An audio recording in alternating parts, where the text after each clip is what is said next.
जय श्री गणेश। नमस्कार। हमारे YouTube चैनल पर आपका हार्दिक स्वागत है। आज हम आपको दिवाली की व्रत की कथा के बारे में बताएंगे। एक बार की बात है, शौनक आदि ऋषियों ने संतन कुमार जी से पूछा कि दिवाली वाले दिन हम सभी देवताओं की पूजा लक्ष्मी जी के साथ क्यों करते हैं, जबकि दिवाली का पर्व तो केवल लक्ष्मी जी का ही व्रत है। तो संतन कुमार जी ने ऋषियों की शंका को दूर करते हुए ये कहा कि जब दैत्यराज बलि ज़्यादा ताकतवर हो गए थे तो उन्होंने समस्त देवी देवताओं को बंदी बना लिया था। तो इस बात से कार्तिक की अमावस्या को तो जो विष्णु भगवान थे उन्होंने वामन रूप धारण करके सभी देवी देवताओं को वहाँ से कैद से छुड़वा लिया था। इसीलिए सभी देवी देवगण वहाँ क्षीर सागर में रात भर वहीं पे विश्राम किया। लक्ष्मी जी भी वहीं थी। इसीलिए ये जो पर्व है, इसीलिए सभी देवी देवताओं की पूजा लक्ष्मी जी के साथ की जाती है। इसके पश्चात जब हम पूजा करते हैं तो लक्ष्मी जी को कमल का फूल और मोदक के लड्डू से प्रसाद लगाना चाहिए और उसमें इस तरह से जो देवी लक्ष्मी है वो अपने घर में स्थायी रूप से वास करती है। तो ऋषियों ने फिर प्रश्न किया कि हे देवराज, कि जब राजा बाली ने सभी को अपने वश में कर लिया था तो फिर लक्ष्मी जी ने उनका त्याग क्यों कर दिया।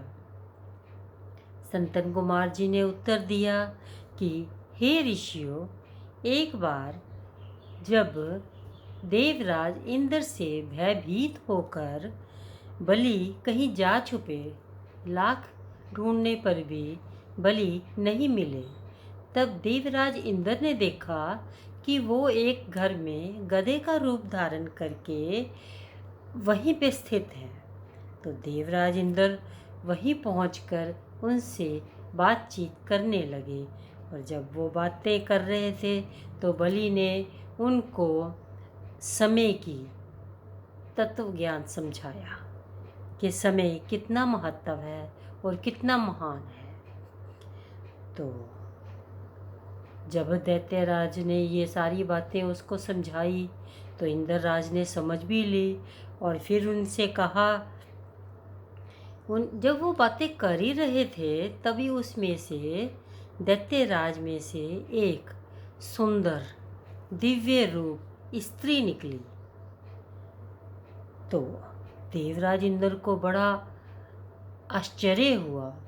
उन्होंने उससे पूछा कि जो आभा आपके शरीर में से निकल रही है ये कौन है, मानवी है, देवी है या असुरी है।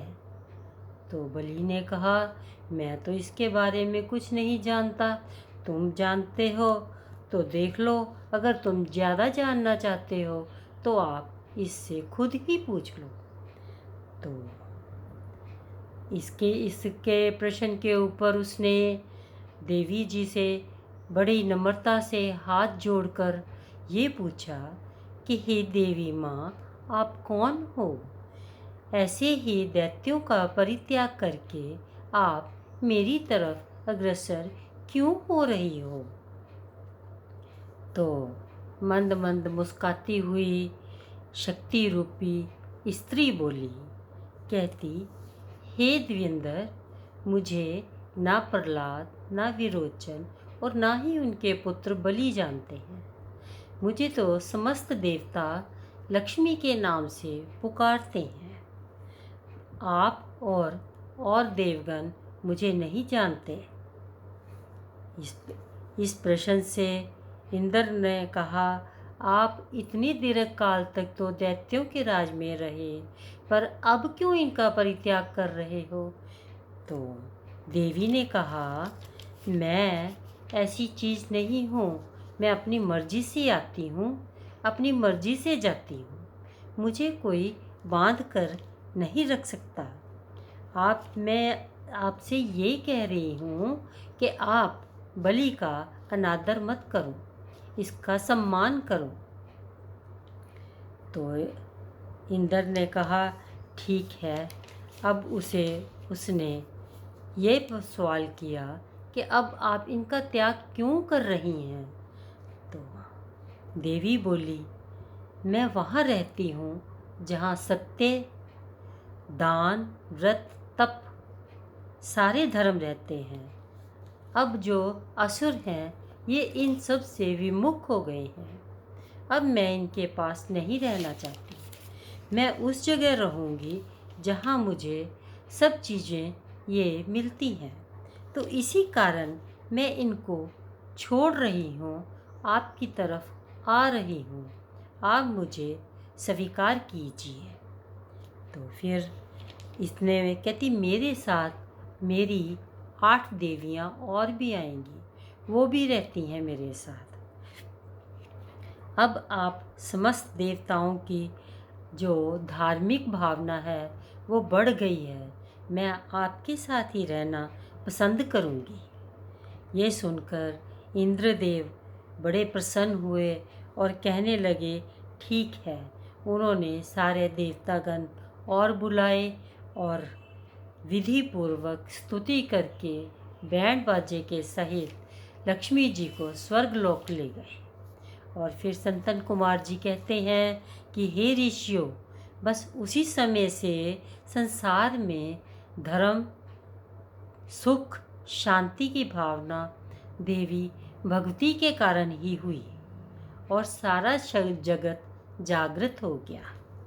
तो जो भी इंसान इस कथा को दिवाली के पूजन के बाद करता है, उसके घर में जो लक्ष्मी है वो स्थायी रूप से निवास करती है। नमस्कार। अगर आपको मेरी कथा पसंद आई हो तो प्लीज़ इसे लाइक, शेयर और सब्सक्राइब ज़रूर करें। धन्यवाद। और कमेंट भी करें। जय श्री